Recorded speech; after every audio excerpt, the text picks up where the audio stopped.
भारतीय क्रिकेट में हाल के सालों में एक नाम बार बार चर्चा में आया है। कोई उसे सबसे स्टाइलिश विकेटकीपर बैटर कहता है, कोई सबसे अंडर यूज टैलेंट और कोई राजस्थान रॉयल्स की जान। ये कहानी है संजू सैमसन की। 2022 में उसने अपनी टीम को आईपीएल फाइनल तक पहुंचाया। 2024 से 25 में भारत के लिए बीच बीच में मौके मिले, कभी शानदार कैमियो, कभी बेंच, फिर उंगली की सर्जरी से वापसी, राजस्थान की कप्तानी छोड़ने की सोच और इमोशनली ड्रेन्ड फ्रेश चैप्टर की खबरें। लेकिन इस ऊंचाई के पीछे की असली जड़ें केरल के एक छोटे समुद्री गांव और दिल्ली पुलिस की एक कॉलोनी तक जाती है।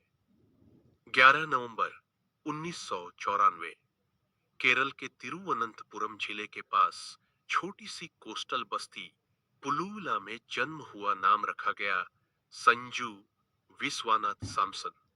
परिवार मलयाली क्रिश्चियन था, लेकिन बचपन के शुरुआती साल केरल में नहीं, दिल्ली की पुलिस कॉलोनी में बीते, जहां उनके पिता सैमसन विश्वनाथ दिल्ली पुलिस में कांस्टेबल थे और उससे पहले संतोष ट्रॉफी में दिल्ली का प्रतिनिधित्व कर चुके फुटबॉल प्लेयर भी रह चुके थे।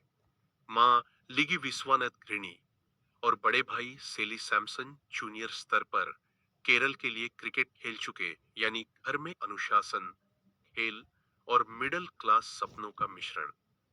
दिल्ली के जीटीबी नगर की पुलिस रेजिडेंशियल कॉलोनी में छोटे छोटे क्वार्टर्स, मैदान और रोज की सख्त रूटीन। वहीं की रोजरी सीनियर सेकेंडरी स्कूल में संजू ने पढ़ाई की और क्रिकेट का ने पहला फॉर्मल टेस्ट चखा।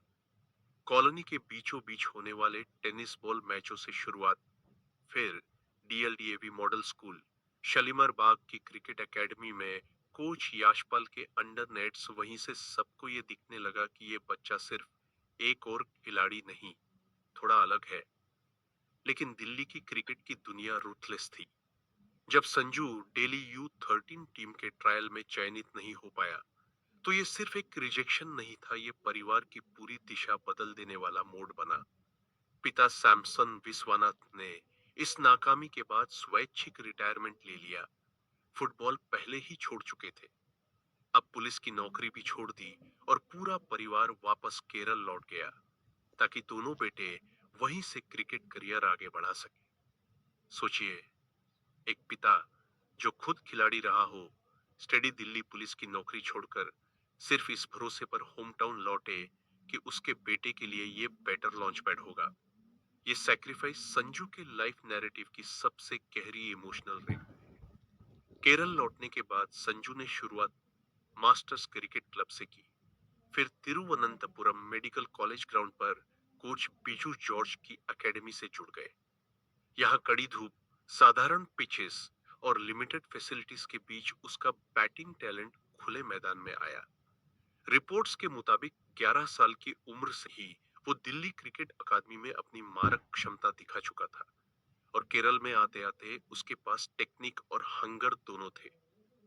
केरल की एज ग्रुप क्रिकेट में उसने U13 और U16 दोनों टीमों की कप्तानी की, रन्स की बरसात की और बहुत जल्दी उसे केरल का अगला बड़ा नाम कहा जाने लगा।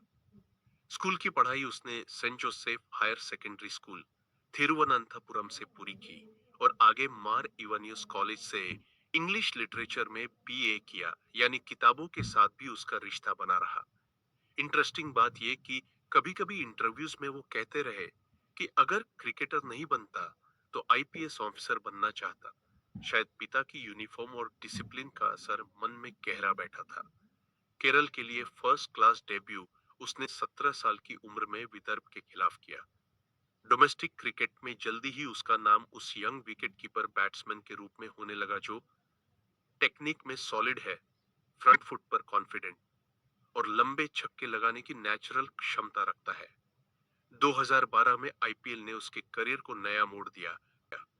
कोलकाता नाइट राइडर्स ने उसे साइन किया, लेकिन एक भी मैच खेलने का मौका नहीं मिला। बेंच पर बैठकर बड़े खिलाड़ियों को देखना भी एक तरह की स्कूलिंग थी। Dressing room culture, professionalism, pressure, सब उसकी आंखों में दर्ज होते गए। असली बदलाव आया जब राजस्थान रॉयल्स ने उसे अपनी टीम में लिया। यहाँ उसे वो ट्रस्ट और बैकिंग मिली जिसकी एक यंग टैलेंट को जरूरत होती है। राहुल द्रविड़ जैसे मेंटर्स के साथ रहकर उसने टेम्परमेंट, शॉट सिलेक्शन और मैच अवेयरनेस पर काम किया। 2013 से 15 के बीच का फेज संजू के आईपीएल करियर का पहला गोल्डन स्ट्रेच था। राजस्थान रॉयल्स के लिए टॉप मिडिल ऑर्डर में खेलते हुए उसने कुछ शानदार इनिंग्स खेली, तेज 50 खेली। प्रेशर में कंपोज चेसेस और स्पिनर्स के खिलाफ फियरलेस हिटिंग। द्रविड़, जो उस समय रॉयल्स के मेंटोर थे, ने पब्लिक में कहा कि संजू उन रेयर खिलाड़ियों में से है जो आने वाले समय में इंडिया के लिए बड़ा काम कर सकते हैं। उसकी साफ टेक्निक, अंदर और बाहर दोनों तरफ शॉट्स खेलने का हुनर और साथ में विकेट कीपिंग, सब ने उसे एमएस धोनी के संभावित उत्तराधिकारियों की लिस्ट में ऊपर ला दिया। इस दौर में यह नैरेटिव बन गया कि ये लड़का के एल राहुल, ऋषभ पंत, ईशान किशन जैसी नई पीढ़ी के कीपर्स में सबसे सुरुचिपूर्ण है।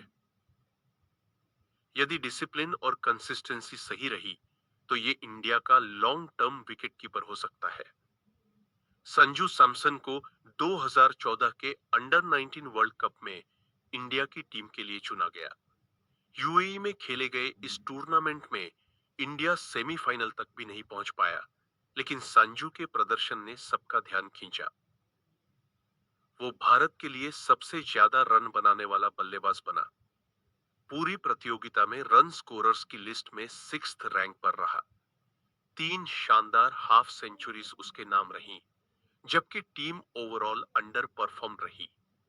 यहीं से इंटरनेशनल लेवल पर सेलेक्टर्स की निगाहें उस पर और ठहर गई।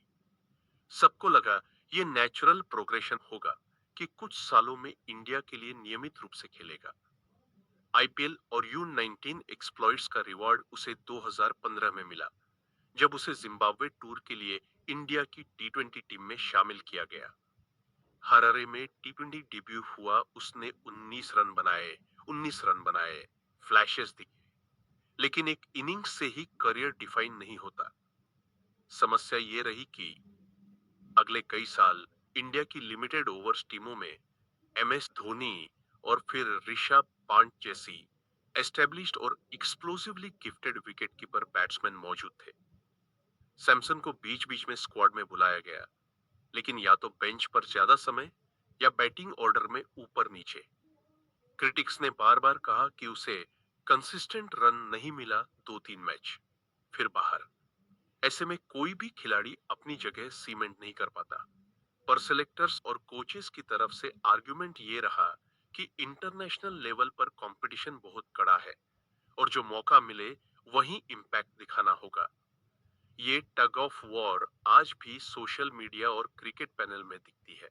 हर बार जब वो आईपीएल में रन्स बनाता है और इंडिया के लिए कम मैच खेलता है, फैंस का सवाल उठता है, संजू सैमसन के साथ न्याय हो रहा है? संजू सैमसन की बैटिंग खूबसूरत है, एफर्टलेस लॉफ्टेड शॉट्स, स्पिनर्स के ऊपर लॉन्ग ऑफ लॉन्ग ऑन पर छक्के और फास्ट बॉलर्स के खिलाफ रिस्टी फ्लिक्स, सब कुछ हाईलाइट मटेरियल। लेकिन कई कोचेस और एनालिस्ट ने एक बात पर लगातार उंगली उठाई, टेम्परामेंट। पैटर्न अक्सर ये रहा। आईपीएल शुरुआत में कुछ मैच भारी रन्स, मैच विनिंग नॉक्स, शानदार सिक्सेस। टूर्नामेंट के मिडिल फेज में soft dismissals, rash shots, promising starts convert न होना। डोमेस्टिक क्रिकेट में भी यही बात कही गई कि टैलेंट आसमान के बराबर है, लेकिन लॉन्ग इनिंग्स के लिए पेशेंस और शॉट सिलेक्शन पर काम करना जरूरी है। संजू खुद भी इंटरव्यूज में ये मानते रहे हैं कि उन्हें मेंटल साइड पर इंप्रूवमेंट करना है। फोकस, डिसीजन मेकिंग और प्रेशर में खुद को रीसेंटर करने की ability. Kerala cricket historically very big names produce नहीं करता, कुछ ही इंटरनेशनल क्रिकेटर्स रहे। ऐसे में संजू सैमसन का उभरना वहां के फैंस के लिए बहुत पर्सनल मैटर बन गया। बिजनेस आउटरीच जैसी स्टोरीज में उसे केरला का राइजिंग आइकॉन कहा गया है, ऐसा खिलाड़ी जिसने कोस्टल गांव से उठकर नेशनल स्टेज पर जगह बनाई। वो खुद भी कभी-कभी इंटरव्यूज में केरल की जड़ों का संदर्भ देते हुए फादर के सैक्रिफाइस, लोकल कोचेस और स्मॉल एकेडमीज का जिक्र करते हैं। रीजनल फैंस के लिए सैमसन सिर्फ क्रिकेटर नहीं, इंस्पिरेशन है कि स्टैंडर्ड डेली मुंबई स्ट्रक्चर के बाहर से भी कोई नेशनल टीम तक पहुंच सकता है। 2018 की मेगा ऑक्शन के पास संजू फिर राजस्थान रॉयल्स में लौट आया और धीरे धीरे टीम के बैटिंग कोर और लीडरशिप समूह का हिस्सा बनता गया।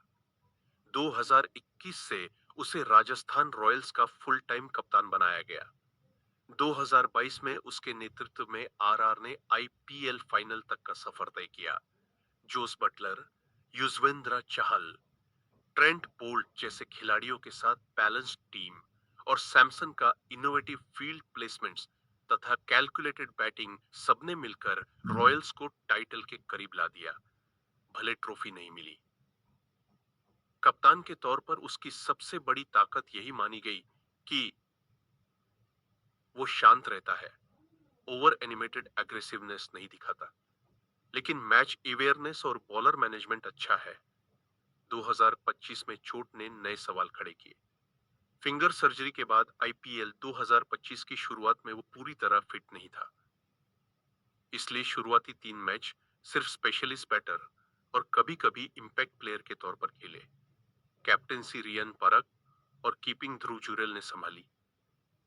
एनसीए की मेडिकल क्लियरेंस के बाद वह फिर से कीपर और कैप्टन दोनों की भूमिका में लौटा, लेकिन टीम का ओवरऑल सीजन अंडरवेलमिंग रहा। तालिका के निचले हिस्से में फिनिश, फ्रस्ट्रेशन और सवाल। फिर 2025 के अंत में cricket.com और ESPN की रिपोर्ट्स में फ्रेंचाइज ओनर मनोज बडले का बयान आया। उन्होंने कहा कि संजू इमोशनली ड्रेन्ड महसूस कर रहा था और खुद ने कहा, sir, I want to move on, I care too much, I need a fresh chapter. इसका मतलब था कि सैमसन आरआर से ट्रेड होकर किसी दूसरे फ्रेंचाइजी में नई शुरुआत चाहता है। बडेल ने भी ये माना कि वो फ्रेंचाइज और फैंस के लिए बहुत ऑथेंटिक और केयरिंग रहा है, लेकिन जब खिलाड़ी खुद कहता है कि वो इमोशनली थक चुका है, तो उसकी बात सुननी पड़ती है।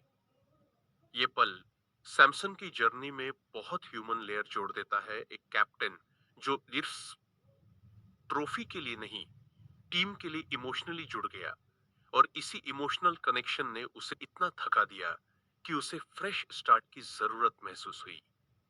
हाल के समय में पर्सनालिटी राइट्स पर सुनील गावस्कर, अक्षय कुमार, बच्चन फैमिली जैसे आइकन्स ने सोशल मीडिया और ब्रांड्स को कोर्ट में घसीटा।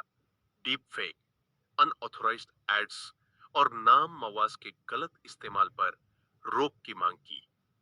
एक वायरल पोस्ट में सुनील गावस्कर के पर्सनालिटी राइट्स के संरक्षण की खबर के साथ ही एक सवाल ट्रेंड हुआ, is Sanju Samson being treated unfairly. यहां मुद्दा लीगल नहीं, परसेप्शन और सिलेक्शन का था। फैंस आर्ग्यू करते करते रहे कि सेलेक्टर्स और बीसीसीआई उसके साथ न्याय नहीं कर रहे, उसे उतने मौके नहीं मिल रहे जितने उसके टैलेंट के हिसाब से मिलने चाहिए थे। कानूनी तौर पर संजू सैमसन का नाम अभी किसी high profile personality rights petition या एफआईआर में नहीं है। वो कंट्रोवर्सी से काफी हद तक दूर रहते हैं, लेकिन अनफेयर ट्रीटमेंट वाला नैरेटिव सोशल मीडिया पर बार बार उठता है। हर बार जब वो कुछ मैच में रन्स बनाकर भी स्क्वाड से बाहर हो जाता है, ये सवाल और तेज हो जाता है कि क्या टैलेंट और सिलेक्शन के बीच कहीं पॉलिटिक्स या बायस है। ये भी एक तरह का पर्सनालिटी इश्यू ही है, कानून वाली पर्सनालिटी राइट्स नहीं। पर क्रिकेटिंग इकोसिस्टम में एक खिलाड़ी का सम्मान, अपॉर्चुनिटी और इमेज जिससे उसके फैंस बहुत स्ट्रांगली जुड़ते हैं।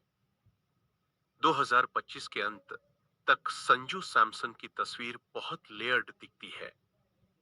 पुलुविला से डेली पुलिस कॉलोनी, फिर वापस केरल फादर के रिटायरमेंट और सैक्रिफाइस से फ्यूल सपने। U13, U16 केरल कप्तान, फिर फर्स्ट क्लास डेब्यू और आईपीएल में राजस्थान रॉयल्स के लिए early spark. India U19 world cup star, लेकिन सीनियर टीम में limited chances. Stylish, fearless wicketkeeper batter जिसे कई लेजेंड्स फ्यूचर सुपरस्टार कहते रहे, पर ब्रेक थ्रूज और कंसिस्टेंसी के बीच गैप रहा। राजस्थान रॉयल्स कप्तान जिसने टीम को 2022 में फाइनल तक पहुंचाया, लेकिन 2025 में इमोशनल बर्नआउट के कारण फ्रेश चैप्टर की जरूरत महसूस की। और साथ ही एक ऐसा नाम जिसके लिए सोशल मीडिया पर हर साल फैंस डिमांड करते हैं, उसे अधिक मौके दो, उसे सही ट्रीट करो।